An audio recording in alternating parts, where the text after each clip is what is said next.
My mother-in-law and sister-in-law got furious at me, even though I was the one who took sole responsibility for my father-in-law's care. You were not part of this family. You don't get a seat at the funeral. You are a housekeeper, so work behind the scenes.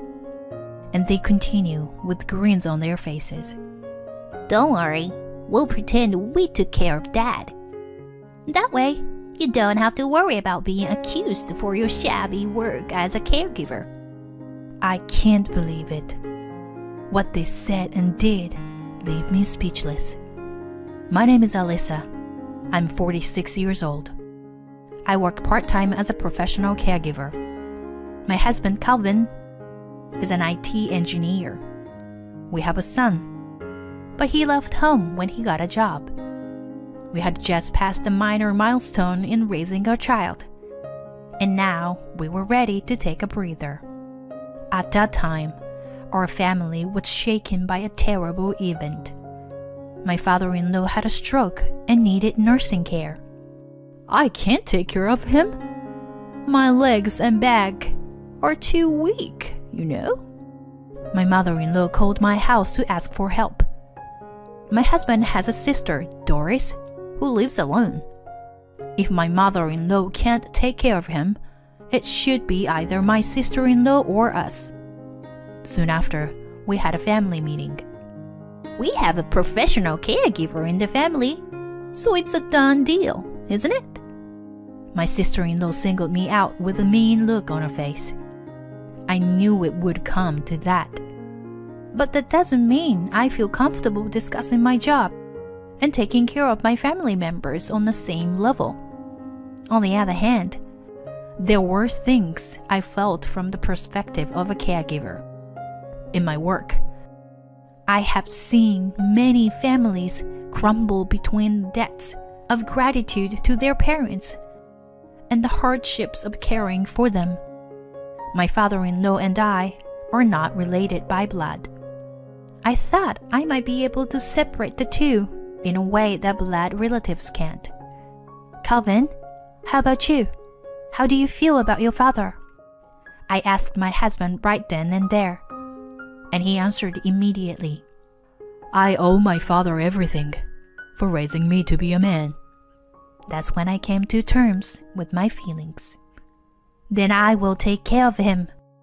My mother-in-law and sister-in-law replied with big smiles on their faces.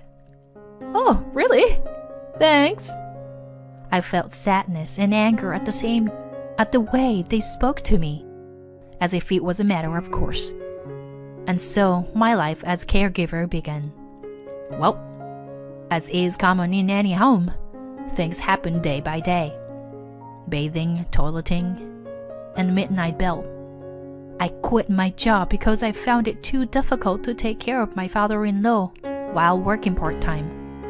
However, if I took on all the work alone, I would become exhausted and collapse sooner or later. So, I left him to daycare for a certain amount of time and tried to keep my mental health in check. But my mother-in-law and sister-in-law complained about the way I was taking care of him. It was so lazy to leave the care of my family to others. Doesn't it hurt you to ask someone else to take care of your family? My mother-in-law and sister-in-law have forced me to be the sole caregiver. No, I will be crushed if I keep doing this alone. I try to argue with them, but they must think I can afford it since I quit my job. In the eyes of the world, leaving him to another caregiver, even just for a few hours, would be something shameful. You heartless bitch. Yeah, you'll go to hell if you treat your family like that. I couldn't take any more of their invective. How can you say such a thing after forcing me to do everything? I have a limp, remember? And I am busy with work, so I can't. Both my mother-in-law and sister-in-law kept repeating their reasons over and over again. They never take care of my father-in-law, who is their husband and father. They were always like this. so they wouldn't even pay for the extra cost that I asked for. And in the end, while I was taking care of my father-in-law, I never heard a word of thanks from either of them. But that didn't mean that all my hard work went unrewarded. Alyssa, thank you for watching my dad every day. I really appreciate that. My husband thanked me for everything. On his days off, he would take over the work for me. And sometimes he would even bring me my favorite sweets as a treat. These little rewards boosted my energy many times over. And so, my caregiving life continued for about 2 years. And the day came, as it always does.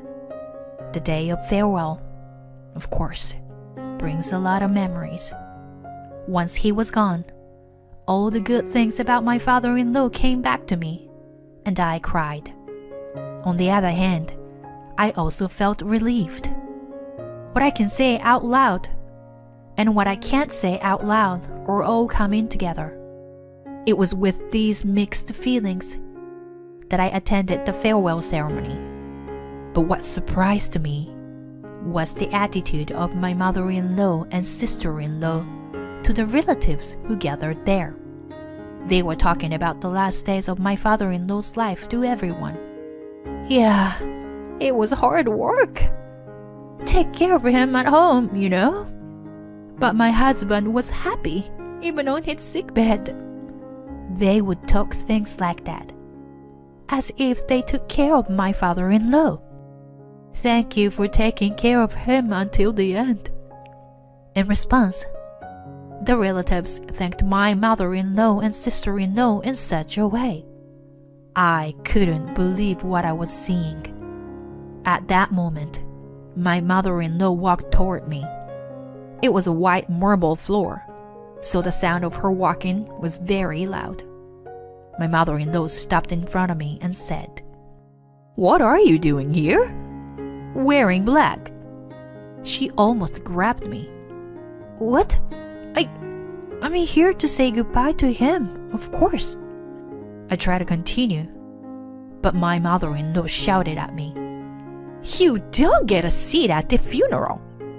And my sister-in-law, who came from behind my mother-in-law, continued, "Yeah, work behind the scenes, housekeeper. You are not supposed to be in the public eye, for God's sake." And she tried to push my shoulders. They both grinned at me and continued, "Don't worry. We'll pretend we took care of Dad. That way, you don't have to worry about being accused for your shabby work as a caregiver." "What?" I'm stunned by their words. "Because I'm too embarrassed to say that you left most of the work to the hired caregiver, right? So, don't worry. I'll pretend you weren't in charge of any of the work." They both burst into ugly laughter. I don't know what to do. I don't know anything anymore. I was almost shaking with despair and hopelessness. Then, my husband gently tapped me on the shoulder. "Don't worry, Alyssa. I'll take care of it." I turned and looked at him. I think I was crying without knowing. I could see him nodding his head over and over again. It came time for the funeral to begin. I kept my distance from my mother-in-law and stood beside the ushers at the entrance. The ceremony director greeted the guests. "The order of the ceremony will be changed a little." His voice echoed throughout the hall, and there was a slight murmur in the room. "The mourner's address, which was to be given at the end of the ceremony, will now be given at the beginning of the ceremony," he said and handed the microphone to my husband. "Thank you for attending my father's funeral today." My husband began to introduce himself. "I am a son of the deceased, but I am not a chief mourner at this funeral." What? There was an uproar in the hall. "You are not a mourner?" Needless to say, the groans were filled with confusion. To my relatives, my husband is the eldest son, a true blood son. What is he saying? What is this? My husband continued, as if responding to their voice. My wife was told this by my mother and sister. That my wife is not family. That she doesn't have a seat at this funeral. And she must work in the back as a housekeeper. If my wife is going to be treated that way, I'm prepared to do the same. I will not have anything to do with this family right here and right now. My husband's voice echoed through the hall, causing my mother-in-law and sister-in-law to panic. Hey! What are you doing, Calvin? My husband threw a cold stare at his mother and said, Then, on what grounds did you say that my wife is not family? The tone was harsh, and the mic howled a little. He continued, How can you say you've been a great caregiver? You didn't even come once to check on Dad. What?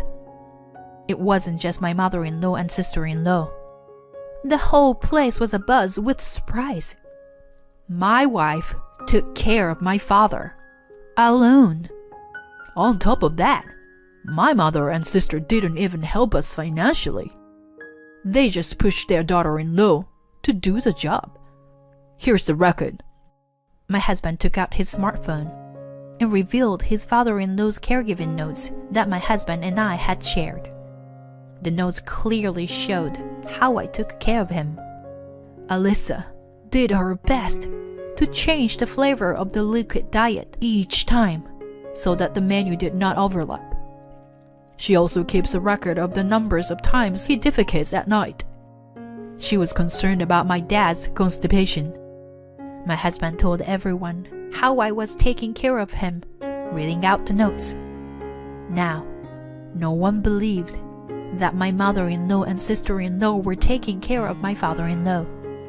My husband took this opportunity to tell them the whole story. My wife was told by both of them that hiring another caregiver was just a way of skipping out on her responsibilities. But if she had to take care of my father all day long, she would collapse. So I made arrangements. But my mother and sister said she was slacking off and wouldn't even pay for the cost. My mother-in-law refused this explanation. Because my daughter-in-law is a professional caregiver, isn't she? And my husband immediately cut her off. You admit what I say is true, don't you? Well, that's... My husband continued. You didn't do anything to take care of him, so it's easy for you to come off like a fool. My wife is not a volunteer or anything. I'm going to charge you a wage based on the hours she put in to take care of him. I want full payment. What? My mother-in-law and sister-in-law flinched at my husband's words. I have a limp. I couldn't. I was busy working. There was a chill in the air in the hall. The only ones who didn't notice were the two of them. And my husband spoke to the family members in attendance. They are the one who have no right to attend my father's funeral. What do you think, everyone? After a short silence, a man stood up. If Alyssa is not family, then I am not family either. He was the oldest man in the room. My father-in-law's brother. Huh? My mother-in-law gasped. I don't want to be considered family, or even relatives, with the two. I'd like to be family with Alyssa, who did her best to take care of my brother. Then one of the women got up from her seat. I don't want them to think of me as a relative either. Now it's my father-in-law's niece. And one by one, relatives started to say they want to break the relationship with the two. My mother, who is my father's wife, and my sister, who is my father's daughter, are now strangers. And my wife is my true family, not these two. Our relatives in the audience answered my husband with applause. Thank you, Alyssa, for taking care of him till the end. It must have been very hard for you. The relatives who knew the truth now tried to comfort me. Thank you, Alyssa. Thank you for everything. I held my husband's hand back as he reached out to me with tears streaming down on my face. My mother-in-law and sister-in-law sobbed as they left. And so, the farewell ceremony came to an end. Schumann's Stratmalai, my father-in-law's favorite music, was played in the hall. We also put his favorite wine bottle in the coffin. I hope you are at peace now. I know it has been a tough 2 years for you too. Thank you so much for raising such a kind husband. I bowed my head once more as I said goodbye to my father-in-law. I feel like I have grown as a caregiver since I saw my father-in-law off.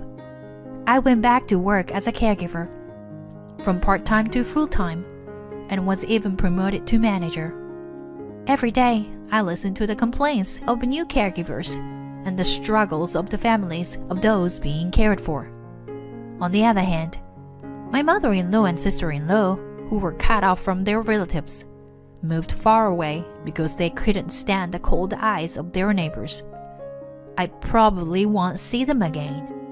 My husband brought some flower seedlings to plant in the garden. Oh, bellflower? Your father used to love them. I looked up at the blue sky as I planted them. Thank you for watching till the end. Please subscribe to our channel if you like. See you in the next video.